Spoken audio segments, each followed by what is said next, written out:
केली जात नाहीये? आता एक तुम्ही पाहिलं असेल, म्हणजे आता थोडा विषय पुढे नेतो मी.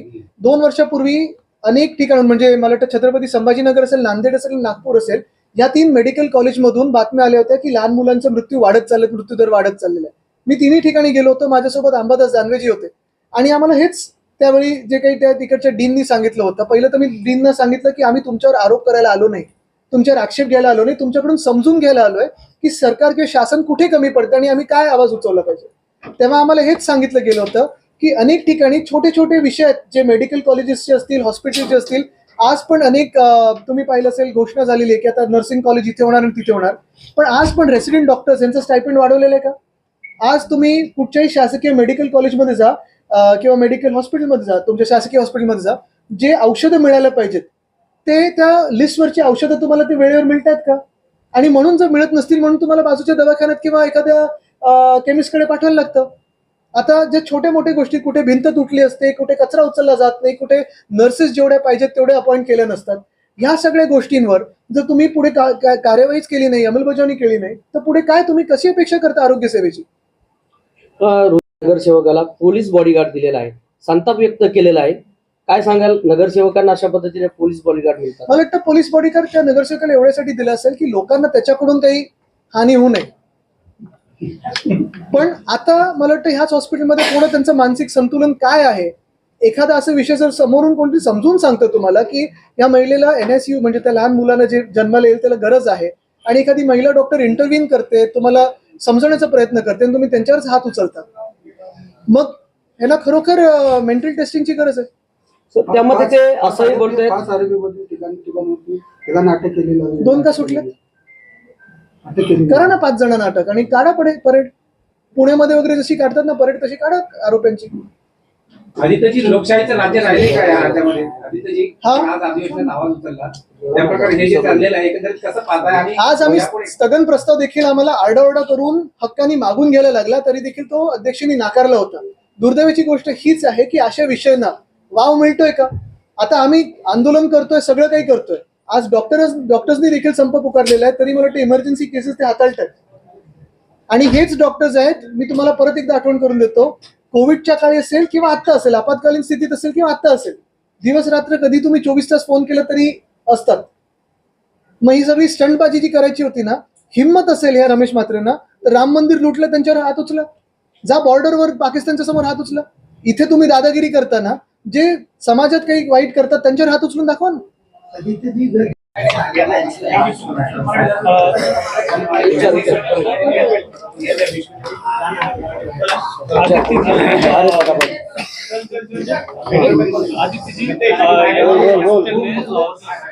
एक मिनिट, थोडा आवाज शांत होईल. याबाबत आपण काय सांगला? आहेत ना, पण कोणाचे तरी लाडके आहेत. 19 च्या वेळी भोईऱ्यांचंच तिकीट घेतलं होतं ना परत, आणि यांना द्यायला लावलं होतं आम्हाला. मुख्य गोष्ट हीच आहे की आता ठीक आहे, म्हणतात ते खासदारांचे एकदम जवळचे आहेत, लाडके आहेत वगैरे, पण मग लाडके बहिणी की लाडके हे रमेश म्हात्रे कोण? आणि परत मी सांगतो की आता त्यांनी काहीतरी स्टेटमेंट दिले की ही डॉक्टर माझ्या मुलीसारखी वगैरे. मी जे परवा अधिवेशनात बोललो महिला शेतकरी सन्मान बिलाच्या वेळी, की कुठचीही महिला तुम्ही प्रत्येक वेळी तिला टॅग देणं गरजेचंच नाही की माझी आईसारखी आहे, माझ्या मावशीसारखी आहे, माझ्या बहिणीसारखी आहे, माझ्या लेकीसारखी महिला आहे, तिला महिलाचा आदर दिलाच पाहिजे. रमेश म्हात्रे यांनी असं स्टेटमेंट केलं की महिलांचा आदर करणं ही बाळासाहेबांची शिकवण आहे. मात्र सीसीटीव्ही मध्ये जर पाहिलं तर हे धक्कादायक आहे. काय की हे नुसतं माझ्या आजोबांचं नाव घेऊन भंपकगिरी वाटेल ते बोलत आहेत. जर एवढी हिंमत आणि शिकवण त्यांनी घेतली असती ना, गुवाहाटीला पळाले नसते. पण चला, राजकारण पण मी 1 मिनिटं बाजूला ठेवतोय. येऊन इथे नतमस्तक होऊन यांची माफी मागणारे का रमेश म्हात्रे? असेल तर बघा, विचार आहे ना, माफ करत आहेत का? पण येऊन इथे पूर्ण लोटांगण घालून माफी मागू देतात ना. 30 मिनिटाचा व्हॉइस रेकॉर्ड आहे, जवळपास 30 मिनिटं अश्लील भाषेमध्ये महिला डॉक्टर नर्स यांना शिवीगाळ केलेली आहे. हे महाराष्ट्राला शोभनीय आहे का? महाराष्ट्र ह्या लोकांनी, आता हे जे 4-5 राजकारणी लोक आहेत आता सत्तेत बसलेले, त्यांनी एवढ्या भयानक वळणावर नेलेलं आहे. इथून परत आणण्यासाठी आपल्याला खरोखर खूप मेहनत आणि वेळ लागणार आहे. पण ह्या 30 मिनिटांमध्ये आणि जे काही त्यांना फोन करून ते बोलवण्यामध्ये जेवढा वेळ गेला, तेवढ्या ह्याच्यात त्या महिलेची डिलिव्हरी पण झाली असती. आदित्यजी, ज्या पद्धतीने आपण पाहिलं की त्यांना पोलीस सुरक्षा होती, त्यांच्याकडे पोलीस गार्ड होता, आणि त्यांच्या समोर हा सगळा प्रकार चालू होता आणि त्या प्रकारची माहिती देखील या ठिकाणी दिली. नाही, मुख्य गोष्ट हीच आहे ना की आता राजकीय जी लोक आहेत किंवा मुख्यमंत्री आहेत, उपमुख्यमंत्री आहेत, काय करणार? आता जी मागणी मी मुख्यमंत्र्यांकडे केलेली आहे की तुम्ही हे ना अटक करून दाखवा, यांची परेड करून दाखवा. आणि उपमुख्यमंत्र्यांकडे नगरविकास खातं आहे, ते कुठच्याही नगरसेवकाला धमकी देत असतात, माझ्याकडे ये ना तर तुला बरखास्त करतो, माझ्याकडे ये ना तर तो डिस्क्वालिफाय करतो. करा ना याला डिस्क्वालिफाय, करा डिस्क्वालिफाय आणि द्या एक मेसेज पूर्ण देशाला की आम्ही पुरोगामी महाराष्ट्र आहोत, आम्ही अशा गोष्टी सहन नाही करणार. डिस्क्वालिफाय तुम्ही आरामात करू शकता. जर उद्या तुम्ही असंच एमसीवर हात उचललात महानगरपालिकेच्या आयुक्तावर, डिस्क्वालिफाय व्हाल ना. तुम्ही जर कुठच्याही सरकारी अधिकारी उचललात हात तर नॉन बेलेबल ऑफेन्स होतो. मग डॉक्टरवर का नाही होत? म्हणजे डॉक्टरला जो मारतो त्याच्यावर का नाही होत? बरं, इथे काही चुकीचं सांगत होते का, गैर काही प्रकार झाला का, चुकीचं औषध दिलं का, चुकीचं जास्ती काही बिल लावलं का? तसंही नाही. डॉक्टर तुम्हाला समजून सांगण्याचा प्रयत्न करतायत की जे NSUचं बेड जे लहान मुलासाठी कदाचित गरजेचं असतं, आणि उलट चांगलपणाने ते सांगत होते की ते मूल जर जन्माला असतं सिझेरियननी आणि जर काही प्रीमेच्युअर असतं बर्थ तर तुम्हाला NSUचं बेड लागलं असतं. तो जर इथे त्या वेळेत एखादा जो शेवटचा बेड होता तो ऑक्युपाय झाला असेल तर दुसऱ्या हॉस्पिटलला तुमची सोय करून देते. अजून काय करावं याने? आदित्यजी, यापूर्वी 5 वेळा ह्या Sorry, तुमचं कुठून? डॉक्टरांवरती हल्ले झाले. तुमचा आवाज येतो, तुम्ही दिसत नाही. ठीक आहे, 5 वेळा हल्ले झालेत आतापर्यंत. झाल्यानंतर पत्रकार परिषद घेतली. अधिकाऱ्याच्या आधी कसं करणार आम्ही? त्यांनी- अच्छा, मला वाटलं तुम्ही माझ्यामध्ये बोलताय. सॉरी. आरोपीने मारहाण केली आणि सीसीटीव्ही मध्ये 12 तासानंतर गुन्हा दाखल झाला, त्यानंतर FIR झाली आणि त्यानंतर त्यांची पत्रकार परिषद देखील होते आणि पोलिसांच्या हद्दीमध्ये त्या ठिकाणी ती पोलीस. मला हेच वाटतं की आज त्यांनी पत्रकार परिषद घेण्याची हिंमत असेल किंवा निर्लज्जपणा असेल, हे सगळं जरी असलं तरी मुख्यमंत्री काय कारवाई करणार?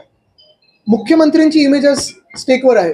मुख्यमंत्री जर गृहमंत्री म्हणून आम्हाला सांगत असतात की आम्ही असा कडक कायदा केलाय आणि AI आणलंय आणि असं केलं आणि अमुक केलं आणि तमुक केलंय, मग एका नगरसेवकाला तुम्ही बरखास्त करणार का आणि त्याची परेड काढणार का? डॉक्टरांना भेटायला आलेला आहात, नेमकं काय हा गंभीर प्रकार जो झालेला आहे याबाबत आपण काय बोला? विधान परिषदेमध्ये मला देखील वाटतं आपण आपण विषय घेतला. सगळ्यांनी पाहिलं असेल, काल परवाकडे जे आपल्याच माध्यमातून आणि काही महाड वगैरेच्या माध्यमातून माझ्याकडे जे व्हिडिओ झाले, एकंदर भयानक प्रकार झालेला आहे. जर आपण पूर्ण माहिती घेतली तर कोणी कोणावर हात उचलूच नाही, पहिली गोष्ट.